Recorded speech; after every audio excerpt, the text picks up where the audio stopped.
Começa agora mais um Unesp em Pauta e nesta temporada nós conversamos sobre comunicação e cidadania. Nossos convidados participaram da 10ª Conferência Brasileira e 5ª Conferência Sul-Americana de Mídia Cidadã. Nossa convidada de hoje é a professora da Universidade Metodista, a professora Cecília Peruso. Professora, muito obrigada por sua participação em nosso programa. É um gosto estar aqui com vocês.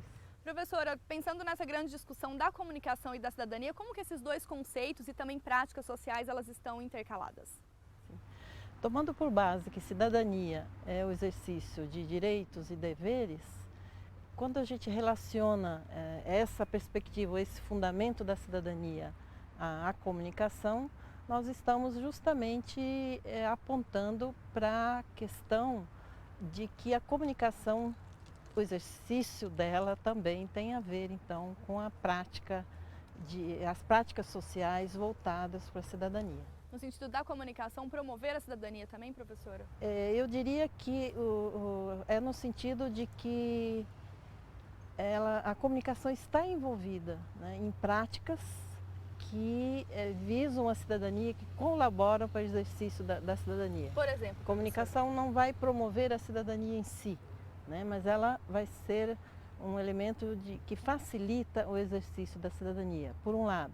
Por outro lado, o fazer comunicação também significa um exercício da cidadania, porque a comunicação é um direito humano, né? Então, o que acontece é que os grupos sociais, os movimentos populares, as associações sem fins lucrativos, vão, no passar do tempo, se apropriando de canais e veículos de comunicação, no sentido de poderem também participar desse fazer comunicacional. Os grandes meios de comunicação são importantes e também desempenham um papel no exercício da cidadania. No entanto, há necessidade também que essas organizações, vamos sintetizando, essas organizações, vamos dizer, comunitárias, elas também precisam ter os próprios espaços, né, para que possam passar a sua visão de mundo, possam passar as suas reivindicações e assim por diante. Também nesse trabalho da comunicação ser uma facilitadora, vamos assim dizer, da cidadania, trabalhar com esses grupos sociais, como a senhora mesmo disse, tem sido uma questão muito latente, pensando principalmente na comunicação comunitária. Sim. Né? Em que medida essa comunicação comunitária hoje ela é efetiva dentro da nossa sociedade? Nós temos muitas tendências de comunicação comunitária hoje em dia, e a tendência em que mais contribui, vamos dizer, para o exercício da cidadania é aquela que permite o envolvimento direto das pessoas no fazer comunicacional, né? Que permite então que as próprias pessoas possam ter o seu espaço no rádio, na televisão, um espaço na internet, né? Isso sempre do ponto de vista coletivo, porque individualmente todo mundo tem, mas como, né, fazer essa presença de um modo mais sistematizado, de um modo organizado, visando então um trabalho que procura justamente contribuir para a transformação das condições locais, procura contribuir com o debate político, procura contribuir com o nível de conscientização, com a elevação do nível da cultura, né? Então, é nesse sentido que os meios comunitários, né, têm um grande papel no exercício da cidadania. Porque, do meu ponto de vista, a comunicação comunitária tem condições de fazer algo diferente, né, do que fazem os grandes meios. E esse algo diferente é justamente proporcionar às pessoas de uma comunidade, né, essa possibilidade de uma participação ativa também na comunicação. Então, nesse nível, a pessoa não vai ser um mero receptor, ela também pode ser emissor de mensagens e assim. Pensando num certo protagonismo dessas comunidades, professora? Exatamente. E pensando nesse protagonismo para a pessoa se apropriar da comunicação, né, o que seria necessário? As universidades poderiam auxiliar nesse processo de educação para a mídia?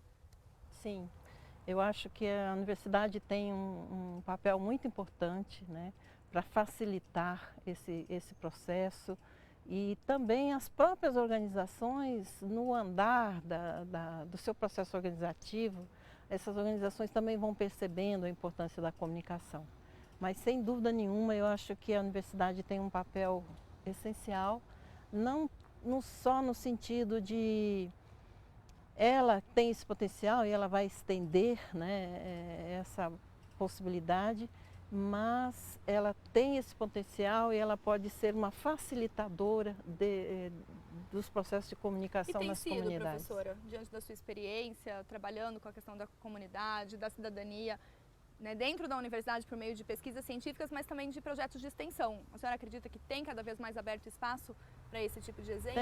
Tem. A gente não pode dizer que seja um espaço assim, predominante, mas esse espaço existe em muitos lugares, em muitas universidades, pelo país afora, sem dúvida nenhuma. E o diálogo com a gestão pública também é fundamental, professora, para fomentar essa comunicação comunitária e também por meio da cidadania? Depende de cada situação, né? Às vezes há necessidade da parceria do poder público, outras vezes essas organizações têm recursos próprios, então depende de cada situação, mas é um diálogo que não se deve negar. E que desafios, professora, essa área da comunicação aliada à cidadania tem pela frente na sua visão? Um dos desafios é romper com a passividade das pessoas, né? Porque nós tradicionalmente somos educados a sermos receptores, né? E gostamos às vezes até de receber tudo muito pronto.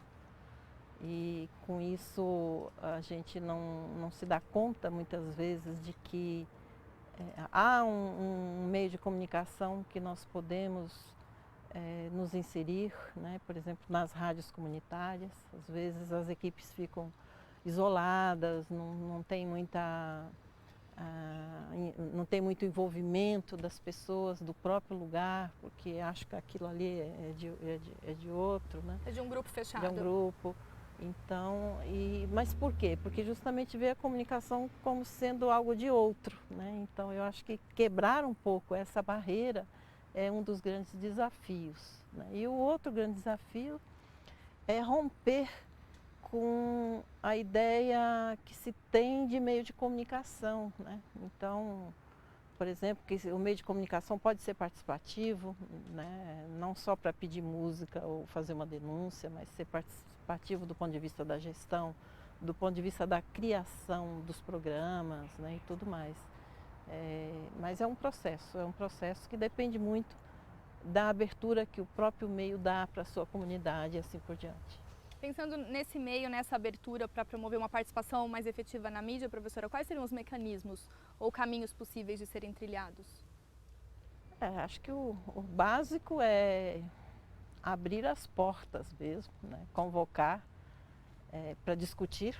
E não uma mera pesquisa de opinião ou de audiência. Exatamente, discutir e dizer o que vamos fazer e dar oportunidade para as pessoas realmente terem poder de participação e de decisão, né? Não só ouvir e a partir do que elas sugerem eu vou construir algo, mas não, o contrário, né? As pessoas já podem participar de todo o processo. A senhora acredita que se abrirmos essas portas à população em si, essas comunidades, esses grupos fechados que têm seus determinados interesses, ou como a gente chama de são algumas minorias que são significativas para a sociedade, elas vão ter esse interesse? Elas vão efetivamente participar? Eu diria sim, de cara não, né? Mas aí é que está todo o trabalho formativo e educativo, né? O papel das instituições. Que começa na escola desde a educação infantil, podemos dizer. Quebrando, né, certos preconceitos, certas visões fechadas. Né? Esse convite tem que ser um convite ao mesmo tempo facilitador, né? Que não basta também convidar a participação e chegar lá os canais estarem obstruídos ou haver um controle muito grande, né? A questão de um acompanhamento também, de Claro. Mostrar os resultados, tudo isso é muito positivo. Tá. Tudo isso passa por dinâmicas formativas, né? Cursos, oficinas, né? Depende muito então dessa comunicação entre os gestores, né? Ou mesmo o setor de uma universidade e o grupo em si, né? Pensando para que se abram essas portas, é importante ter uma divulgação desse tipo de papel formativo, educativo, que é possível que os meios de comunicação tenham. E aí eventos como esse, o Mídia Cidadã, é um exemplo desse espaço de divulgação e que tem sido muito valorizado, tanto dentro da academia também quanto fora. Sem dúvida, sem dúvida. É um espaço de articulação, de troca de experiências, né, de dar conhecimento ao que é feito, ao que é possível fazer. E isso pode funcionar como a disseminação, né, de uma proposta, Por outro lado, há também a necessidade, do meu ponto de vista, de mudanças do ponto de vista da organização da sociedade, em forma de conselhos de comunicação, né, nos bairros, nas regiões, porque aí o conselho de comunicação tem um papel mais de articulador, né, de fiscalizador, de crítico e ao mesmo tempo de um papel proativo em relação às novas mídias e assim por diante, né? Porque também não basta experiências muito isoladas, tem que se pensar na comunicação como um potencial mais amplo, né, no nível das comunidades. Por exemplo, por que não pode ter numa determinada região um comitê ou um centro, né, de mídia independente, né, onde as pessoas teriam ali atividades, cursos de curta duração. Então, acho que de fato é um conjunto de coisas, né? Para valorizar essas iniciativas, para que elas sigam adiante e não fiquem apenas no plano das ideias. Exatamente. Professora, eu gostaria de agradecer a sua participação e desejar sorte em meio a todas as pesquisas que a senhora desenvolve na área de comunicação e cidadania, que é uma área tão prazerosa. Obrigada. Vamos aí. Muito obrigada. Tá. O Unesp em Pauta fica por aqui. Acompanhe a discussão sobre comunicação e cidadania em nosso programa. Obrigada pela companhia e até a próxima.